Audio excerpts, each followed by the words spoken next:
This is the Barbados Today morning news for Thursday, June 8th. Thank you for joining us. I am Marie-Claire Williams. Prime Minister Freundel Stuart is defending government's purchase of a new vehicle for him.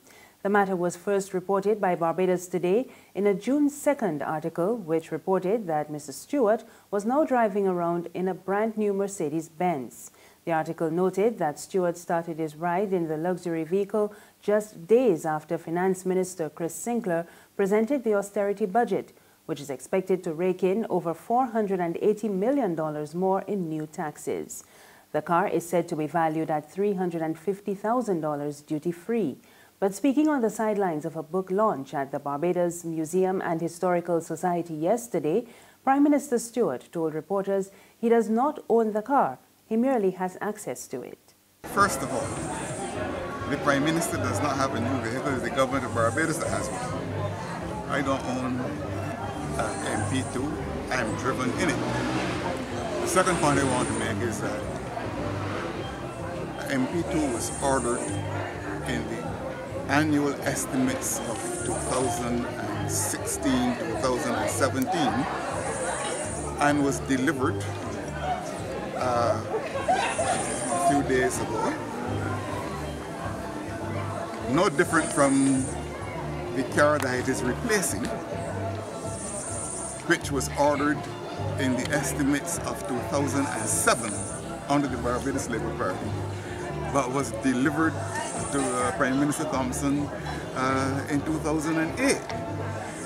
I well recall Prime Minister Thompson having to defend himself in the House of Assembly on the issue of just coming to office and getting a new car, when in fact the car was ordered by the predecessor government. And the leader of the opposition at that time, the leader of the opposition now, was going after Prime Minister Thompson for having a new car that they ordered. So I am not surprised about what I'm hearing now. Stuart says the previous vehicle was 9 years old and was constantly breaking down. In other news this morning, Education Minister Ronald Jones is again raising concerns about the island's population. Announcing the results of this year's 11+ exams yesterday, Jones said there has been a decline in the number of students writing the exam over the past 5 years, from 3,970 in 2012 to 3,216 this year. It's not only for the schools, but for the nation as a whole, where a declining population will have an impact on what we do to support older generations and national development as a whole. But that's another question that deals with demographics, sociology, and things like that. And Class 4 students across the island are continuing to celebrate after receiving their common entrance results yesterday. Education officials are also hailing a significant improvement in mathematics results. I'm very proud. I know that I did a lot of work. I had to sacrifice a few things, but I'm very glad they all paid off. What do you think about going to Queen's College? Is this the school you wanted to go to? Yes, or why? Because I just found the passion there. It was just like my favorite school. The most important thing I did was to support her.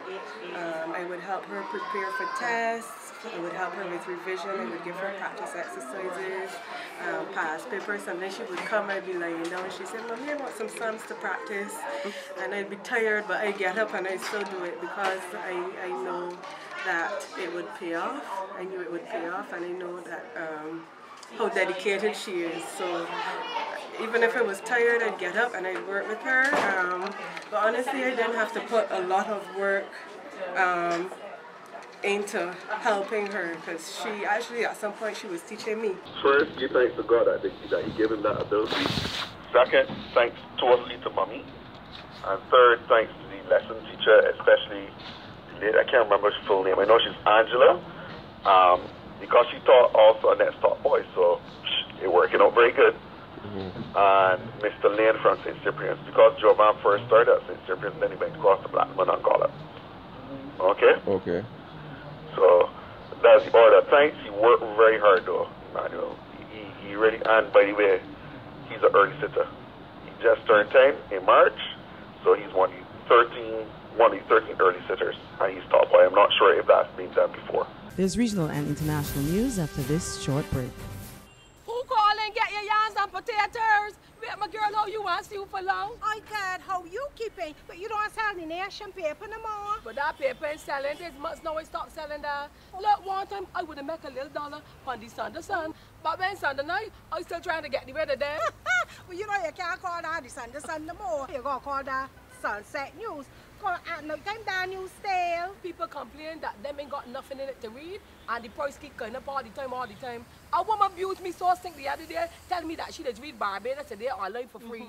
I can't take that abusing soul, so I switched to my potatoes and yams. Well, let me tell you, if pork selling, you got to raise pigs. How much for the yams? Oh, 75 cents a pound. Well, that's cheaper than that stale news. Give me... How much you want? A pound. Only a pound? Anyhow, these eating real good. Let me wrap them up for you. Come. The Barbados Today, news you can trust. Thank you for staying with us. We're back now with news from the region. Trinidad and Tobago Police Service is reporting the seizure of close to $1 million so far this year as it continues efforts to clamp down on money laundering. A statement from the TTPS says the Financial Investigations Branch has also so far charged 17 people with a total of 52 money laundering offences. The branch has also made 3 applications before the law courts to forfeit sums totaling $24,415. On the international scene, voters in the UK are casting their ballots in today's general election. A total of 650 MPs will be elected, and about 46.9 million people are registered to vote. That's a slight increase from the 2015 general election, when there were 46.4 million registered voters. Prime Minister Theresa May called a snap poll 7 weeks ago in a bid to raise her parliamentary majority of 17 seats ahead of the start of negotiations for Britain's exit from the European Union. And finally, the former FBI Director James Comey is expected to tell Congress today that President Donald Trump asked him to drop an inquiry into the fired National Security Advisor Mike Flynn. The inquiry is part of a probe into Russia's alleged meddling in the 2016 presidential election. We get more in this report from Reuters. In prepared remarks released Wednesday ahead of his appearance before the Senate Intelligence Committee, fired FBI Director James Comey describes several encounters with President Trump that are now central to the question of whether Trump tried to interfere in an FBI investigation. They include a January 27th dinner of which Trump told Comey, quote, "I need loyalty. I expect loyalty."